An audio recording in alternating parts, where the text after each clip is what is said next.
एक गांव में भोला नाम का व्यक्ति अपने परिवार के साथ रहता था।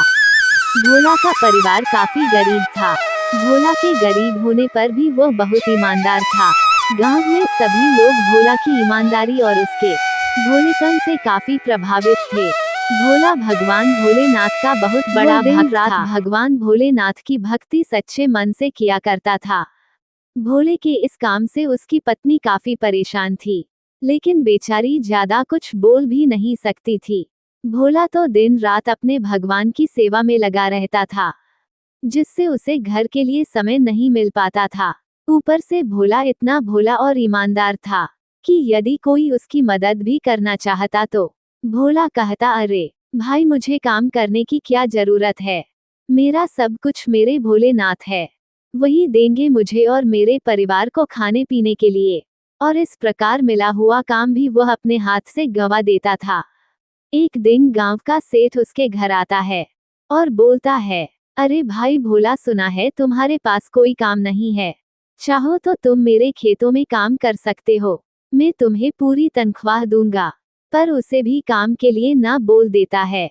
अब उसका परिवार दिन ब दिन और गरीबी और बदहाली में जीने के लिए मजबूर हो जाता है। धीरे धीरे समय बीतता है और अब शिवरात्रि का दिन भी नजदीक आ रहा था। भोला, जो भगवान भोलेनाथ का बड़ा भक्त है, वो पूरी श्रद्धा और भक्ति भाव से अपने भगवान की सेवा कर रहा था। उसे अपने घर बार से कोई लेना देना नहीं था। वह तो पूरे सच्चे मन से अपने भगवान की सेवा में लगा हुआ था और उसे हमेशा अपने भगवान पर पूरा भरोसा था कि एक दिन उसके भोले आएंगे और उसकी सारी मनोकामनाएं पूरी हो जाएगी। भोला की भक्ति को देखकर माता पार्वती अत्यंत खुश हो जाती हैं और भोलेनाथ से कहती है, हे प्रभु, आपका भक्त बड़ा भोला है, आप इसकी प्रार्थना क्यों नहीं सुनते। तब भोलेनाथ माता पार्वती से कहते हैं, हम तो हर तरीके से इसकी मदद करना चाहते हैं, पर ये है कि समझता ही नहीं है।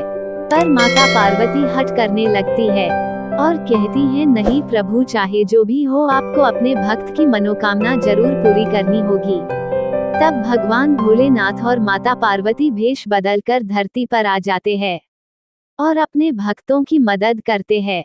शिवरात्रि के दिन भगवान शिव और माता पार्वती बूढ़ा भेष बनाकर अपने भक्त भोला के घर जाते हैं और दक्षिणा के लिए आवाज लगाते हैं, अरे भाई, कोई घर पर है क्या, हमें बहुत भूख लगी है, थोड़ा सा खाना दे दो। अपने घर पर किसी को आया हुआ देखकर भोला और उसकी पत्नी बाहर निकल कर आते हैं। बूढ़े का रूप धारण किए हुए भगवान शिव और माता पार्वती फिर से आवाज लगाते हैं, बूढ़े को खाना दो, भगवान भला करेगा। भोला और उसकी पत्नी दोनों आपस में बातें करते हैं, घर पर तो कुछ खाने के लिए है नहीं और इनको खाना कहाँ से दे। तब भोला बूढ़े आदमी और औरत से कहता है, बाबा, इस समय घर में कुछ खाने का सामान नहीं है, तब तक आप दोनों थोड़ा सा जल पीकर अपनी भूख शांत कर लीजिए, मैं आपके लिए कहीं से भोजन की व्यवस्था करता हूँ। फिर भोला बूढ़े आदमी और बूढ़ी औरत को ठंडा पानी पिलाकर थोड़ा आराम करने के लिए कहकर घर में चला जाता है। जब भोला और उसकी पत्नी बाहर निकल कर देखते हैं तो वे बूढ़ा आदमी और बूढ़ी औरत वहाँ पर मौजूद नहीं थे।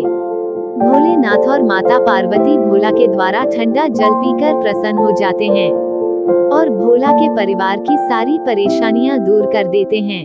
अब भोला देखता है कि उसकी गरीबी दूर हो गई है और घर में धन धान्य के रुपए और पैसे के भंडार भर गए हैं। इतने में भोला समझ जाता है और अपनी पत्नी से कहता है, आज शिवरात्रि है और मुझे ऐसा लगता है कि बूढ़े आदमी और बूढ़ी औरत के भेष में भगवान भोलेनाथ स्वयं माता पार्वती के साथ हमारे घर आए थे और लोग कहते हैं कि भगवान भोलेनाथ एक लोटा जल चढ़ाने से भी प्रसन्न हो जाते हैं और अपने भक्तों की सारी मनोकामनाएं पूरी कर देते हैं। आज शिवरात्रि के दिन बाबा भोलेनाथ हमें दर्शन देने आए थे। बाबा भोलेनाथ की महिमा अपरंपार है।